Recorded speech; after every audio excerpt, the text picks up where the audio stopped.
Okay, so what we are going to be creating today is some Laurel Burch cat faces. Now, what you're going to need to do is, the first thing you're going to need to do is find the center of the paper and then go down just a little bit from the center. So you're just going to come down just a little bit. You're going to make your cat's nose. Now, in the video, I'm going to make a triangle for the cat's nose. Now, alternatively, you could use a heart for the cat's nose, but the choice is up to you. Then you're going to draw two lines coming from the corners of the triangle, or if you did a heart, from the sides of the heart, and they need to be even. They need to be the same length. Then I'm going to make the cat's ears. To make the ears, you're going to start in the top left corner. You're going to go up, down, over, up, down, all the way to the other side of the paper, just barely touching the side. Then what we're going to do is we're going to go down by the cat's nose, and from that corner of your heart or your triangle, you are going to make a J. And then you are going to do like a backwards J to make the bottom of the cat's face. Then you're going to connect the tail of the J with the ear, just with like a straight line, straight-ish line, doesn't need to be perfect.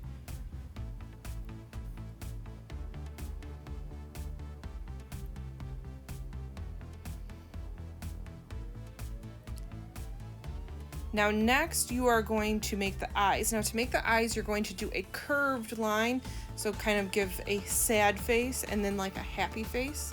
So curved line up and then a curved line down. And you're going to make like an ellipse. And now you want to make sure the corners of the eyes actually touch the corners of the cat's face. Then you are going to draw a circle inside of those shapes that you just drew, but you want to make sure the circle touches the top and bottom of the shape. And then you can give your cat some slits for your cat's eyes. You know how cat's eyes have like, you know, the little slits in them, like ellipses. That's what we're gonna do there. And you'll be able to color them in later when we color these. So right now I just leave mine blank, basically empty, however you want to look at it. Then I'm going to add the inner ear triangle part to the cat's ears because I want to add that detail.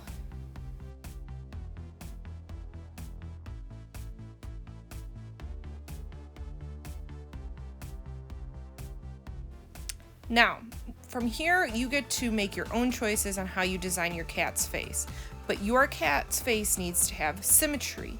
Symmetry means the same on both sides.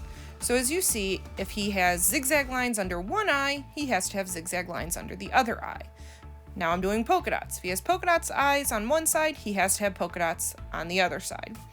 Now my other tip for you would be to go straight across the face and do both sides of the face at the same time.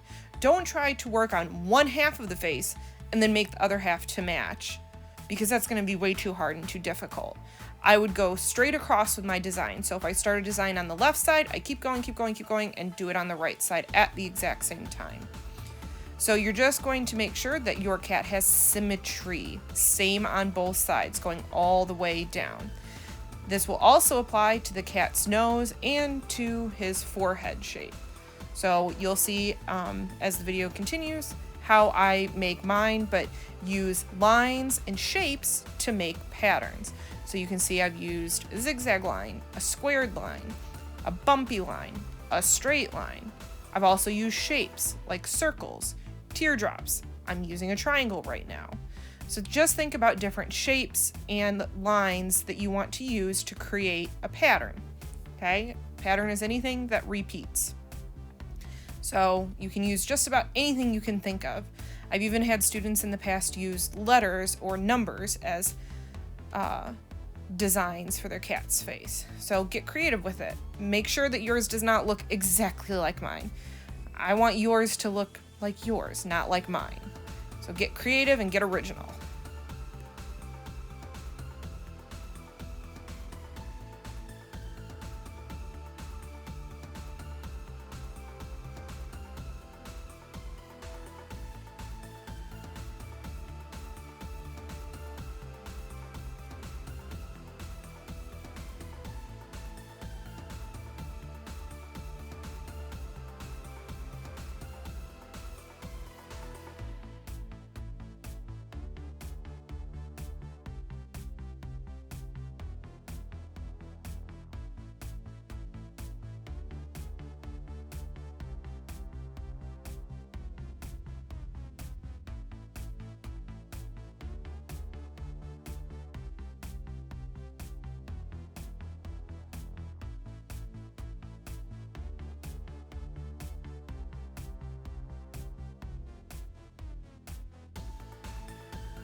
Now, as you finish doing all of your designs in pencil, I bet you can guess what step is happening next.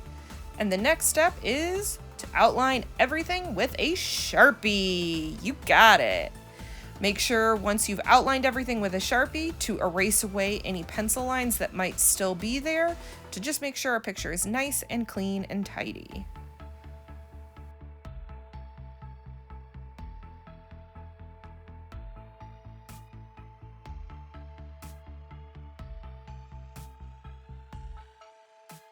Now for the color. We're going to use markers with these because if you remember when we talked about Laurel Burch's artwork, it was brightly colored and there was lots of really intense colors in it, and so we want ours to be brightly colored too. And I just think that markers make the best for bright colors. Crayons are okay, and I'll actually end up using a crayon later on, but for the face, we definitely want some markers. So any markers you can gather around the house are going to be great for this. If you have any highlighters laying around, those would be great just to give you guys more range of color. But I'm just going to go through and make sure that you still have symmetry. Now you've done symmetry in the design, but you have to make sure you have symmetry with color too. So I want to make sure that if I did those polka dots blue, I can't do them green on the other side. They have to be blue going all the way across. Also, emphasize the patterns that you've made. You don't want to just color the whole cat's face one color. Boring. We don't want to do that. We want to make sure that we draw attention to every line, every pattern, every shape that we've drawn by making it a different color, making every one its own unique color, okay? And make sure to practice our rules of coloring, so adding bumpers, coloring in the same direction, and leaving no white spaces.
Now, as I finish up the cat, I have to start thinking about what I'm gonna do for the background. That's all the space around our cat's head that we made.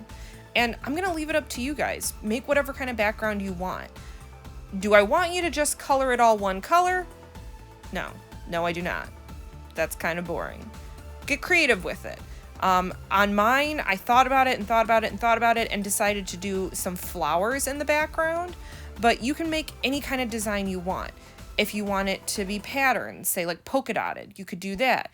You could have it be zigzag lines. You could have it be striped. You could draw candy in the background or balloons. Really anything you want. Draw whatever your favorite thing is. If you're like, man, I'm really into rainbows, draw a bunch of rainbows in the background. Make it unique, original. Just give me some kind of background. But it's completely up to you on how you want to do it. When you're doing the background, I just want you to make sure that you are doing a neat, tidy, creative job. I don't want it to look rushed. I don't want it to look like it's just been scribbled in to be done so I can be done with this. Take your time and make something that you really like, okay?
So I'm just finishing up the background. The background is the one spot where if you want to try to use different materials other than marker for designing the background, you could do, or for coloring the background rather. So I decided to make my flowers colored in with marker, and then the space between the flowers, I wanted it to look different, to contrast with the cat.